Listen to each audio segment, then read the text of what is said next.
but I was like, finally, this is the eyeshadow formula that you should buy from Dior if you buy anything from them in the eyeshadow category.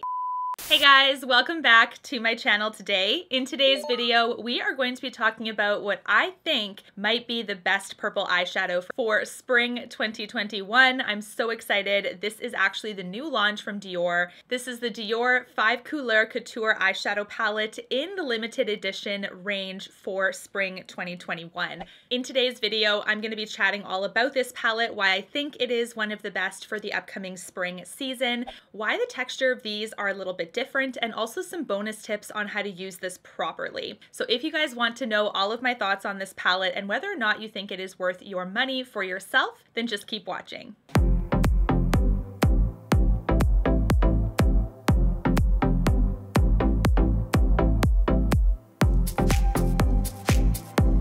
Alright guys, let's get right on into it. So this is the new 5 Couleurs Couture Eyeshadow Palette from Dior. As you can see, this one is named the way it is because it has 5 shades in it. Now this palette is also part of the Spring 2021 Pure Glow collection. I did review the rest of the collection in this video here, so if you want to see that video after this for other products in the line, then I will link it in the description box below. But that video included these two Tree Oblique eyeshadow palettes that really disappointed me. So I was really excited to get this 5 Couleurs one because this was the one that had the formulation that I already love. Dior does have quite a few in their permanent collection for this eyeshadow range. So the only one I have from the permanent collection is Nude Dress. So I was really familiar with this formulation and I was really hoping that this purple one was just like this one. There's a couple differences, of course, with the obvious being the shade range, but Nude Dress here is extremely beautiful and very easy, everyday friendly looks. So when they came out with the purple one, not only did it sell out immediately at Selfridges, it's only available right now at the Dior.com website. When you order the palette from Dior.com, it also comes in such a cute little bag. This is the beauty bag that it comes in. It's a white textured bag with a ribbon. It just has a nice luxurious touch to it. It's almost like you're buying a bag from the store or like a piece of jewelry, but I was like, finally, this is the eyeshadow formula that you should buy from Dior if you buy anything from them in the eyeshadow category. For whatever reason, the Trio Obliques are terrible and definitely not worth a penny of yours. This is the limited edition 849 Pink Sakura palette.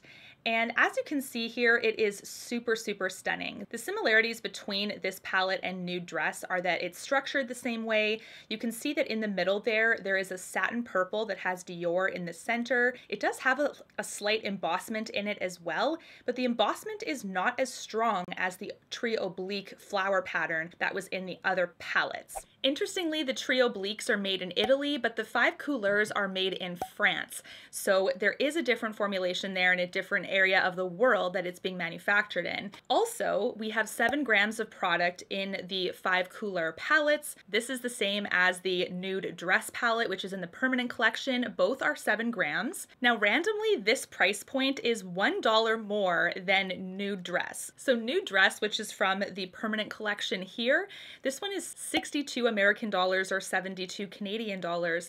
For whatever reason, on Dior.com, which is the only place to get Pink Sakura right now, it's 63 American dollars. So they've upped it by $1, which I don't know why. Maybe because it's a limited edition release, maybe because it's from a new collection.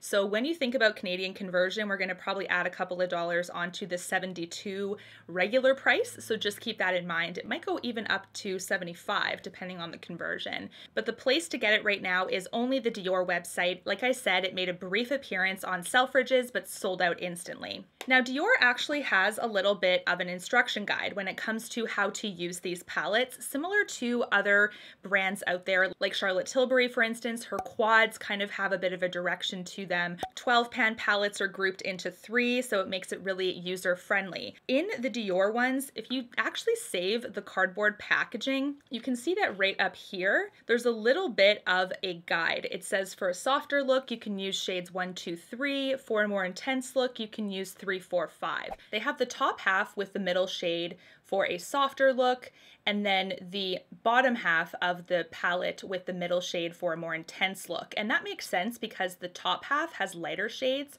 the bottom half has more intense, deeper shades. Now for my look today, I actually tested out all the shades. You don't have to do it this way.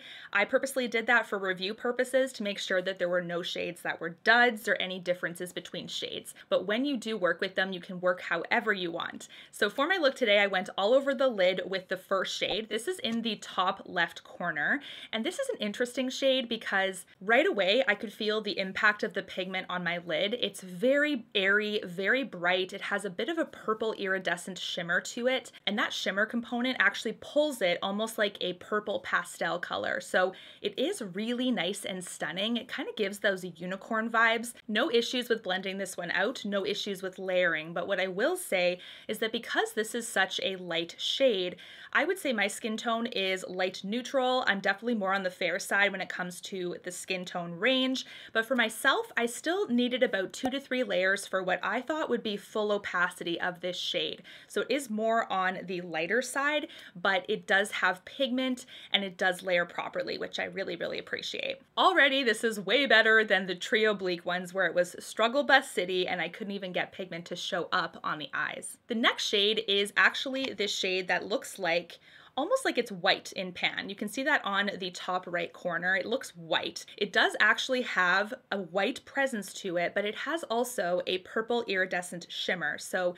the purple shimmer in this one does not make this shade turn purple like how this one is. You can see in pan it's actually like a light lilac color. That's because that iridescence really pulls that more into that pastel purple kind of look, but the white here really stays consistently white. It is very soft and lightweight when you actually swatch it. I applied this with a brush. You can also intensify this a little bit with your fingertip, but heads up with this shade that it does tend to fall on the lashes a little bit, so just be careful of that. Expect that to happen. That is something that happened to me when I was applying it over that first shade. This shimmer is not like shimmers from Pat McGrath, for instance, where they're very pigment and shimmer booming. Like the pop shades from Charlotte Tilbury as well have more of a shimmer presence. This is one that is quite light, quite diffused, and very soft. So it is more airy and lightweight. It's not so much that bam, there's glitter on your eyes. It's very subtle. Next, I went in with the middle shade. The middle shade here, interestingly, is actually a satin, and to me, this shade was a little bit stiffer upon swatch, so I was kind of like, is this going to give me some trouble? Just like the Trio Blique eyeshadows that had that satin look to them, I was like, oh no, here we go again. But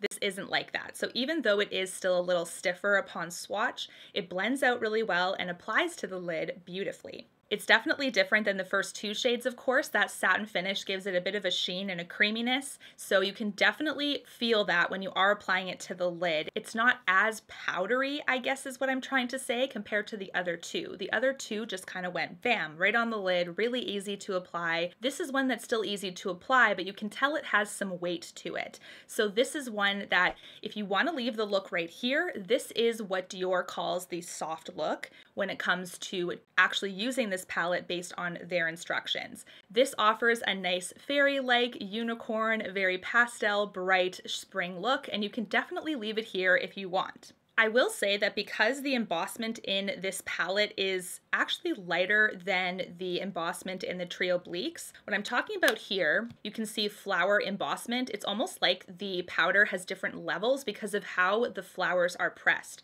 There's some that are higher and there's some that are lower, so it makes even picking up the pigment really, really hard to do. You can see here zoomed in, this is actually pure Petals. This I think was part of the problem, not the entire problem for sure, because the formulation itself is dry and stiff, but you can see what I mean with the flowers, how it does make picking up the powder even tougher to do. This is the Dior one really zoomed in, and you can see here that it has that light embossment, but it's nowhere near the depth of the flowers. I've used it a few times, so you can see that it's already starting to dissipate in the pan, which is a sign that it's not as deep into the powder as the other ones were. Now the rest of my look is testing the other 2 shades out, so this palette really is cohesive because I was kind of worried that once I transitioned from the soft look into the intense look, Is it going to look muddy? Is it going to look too bleh? Like, I didn't know what I was expecting really, but for review purposes, I had to test out the other two. So shade number 5 is what I use next. Shade number 5 is on the bottom right-hand corner. It is the only matte in this palette. I would say offers a teeny bit more stiffness upon swatch, but luckily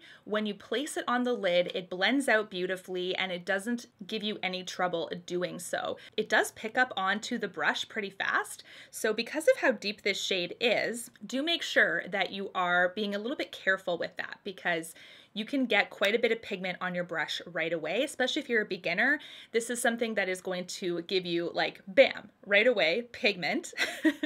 Luckily it blends out, which is awesome, but I like to go really, really light for these types of shades, and especially with that smoky kind of definition that I'm putting into my outer corner, I really like to take my time and really blend this in. So I lightly tap it and then place it on the lid. What I did for this was just placed it right over top of shade number 3, just so that I can get a little bit more of that depth, and I think it worked out really beautifully. Now the last shade I tried out is shade number 4, which is the satin in the bottom left corner. You can see that it is right here. So this is the shade that also has a similar swatch-like consistency to the middle. They both have that satin kind of sheeny finish. It's really, really beautiful, but when I swatched this one as well, I was like, the radar is up, what is happening here?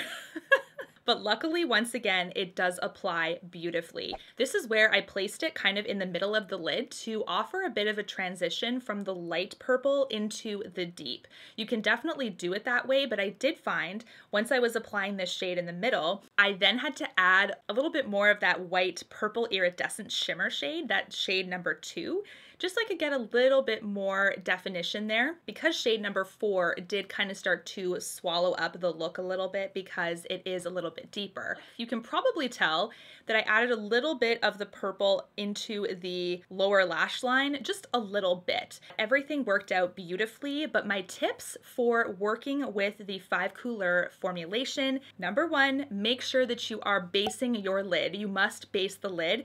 What I mean by that is that prepping the lid with an eyeshadow primer or prepping the lid with concealer. Something to prep the lid. Because this formulation is so light, this will have the tendency to break apart, especially if you have oily lids. You need to make sure that you are putting a base down. I do regardless at this point because I'm always testing out new formulations, and I feel like base helps no matter what, but there are some people that prefer to not use base and they would just rather have an eyeshadow that would work either way. This is one that if you have more drier lids or more normal, I would say, you could probably get away without base, but if you have oily lids, you must prep them. The second tip I have for this palette is just to pull this one out when you want something more lightweight, airy. I feel like when you look at this look up close, it looks like the colors are airbrushed on, and this is the Dior 5 Couleurs formulation. I mean, this whole palette is really cohesive. It does a great job of bringing all sorts of elements of purple together. I just think this is going to be a beautiful palette on so many people, and I just think this is a great choice if you want something really light and really pastel-y and beautiful for the upcoming spring season. But overall, this is a lovely palette. What are your thoughts on this one? Is this on your wish list? Thank you so much for watching. I really hope this was helpful, and until my next one, guys, take care and stay safe. Bye, guys.